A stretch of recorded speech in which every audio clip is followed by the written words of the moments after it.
Former Clinton aide Dick Morris says that Hillary Clinton's definitely running for president again in 2024. You know, this guy's jacked up all the time. Dick Morris, I've known him a long time. So he'll say some outrageous thing like this. But here he's saying, no, the reason I know this is because I wrote the playbook for the Clintons. I wrote the playbook.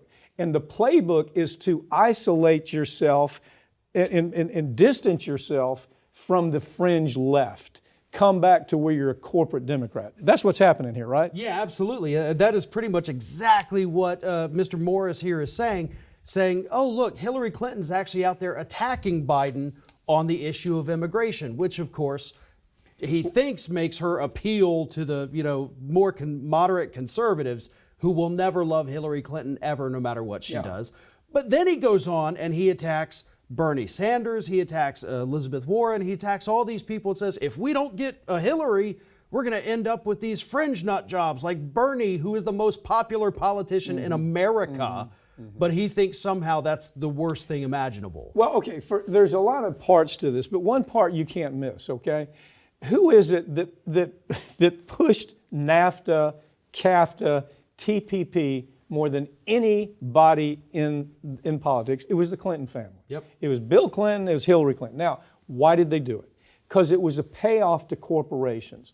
We're going to allow you to send all of your jobs to India and China.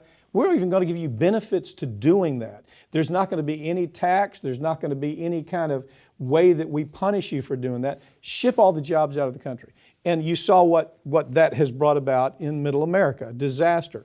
So now she's taken a position, the Democrats then said, well, let's import workers, right? Let's import workers. That was a Democrat decision. That was made, interestingly enough, by the Chamber of Commerce, U.S. Chamber of Commerce, that was tied arm to arm with the Democrats. That was a plan they had. So what she's saying is so contrary to what she's done year after year, isn't it? It is. And again, what she's trying to do, she wants to be I'm not quite left, I'm not quite right. Everybody is sick of the extreme left, everybody's sick of the extreme right.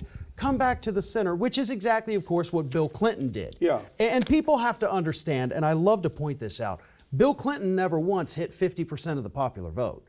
Had it not been for Ross Perot running in 92 and 96, Bill Clinton wouldn't have won. Yeah. So all of these people, your Dick Morris, your Paul Begalas, your James Carvilles, who act like we're the brilliant people that did this, no, you didn't. Ross Perot put these people on the map. We wouldn't even remember who Hillary Clinton is if it weren't for Ross Perot. You actually, you did a story a while back on that where you analyzed he wouldn't have won. Right. It absolutely would not have won with popular vote or, So the point to me is her talking point right now is so contrary to everything that the Clinton family has done for all these years.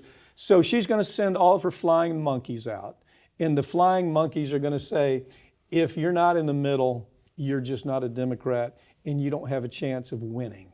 That's the new talking point, and she's going to lead, according to Dick Morris. I mean, who knows?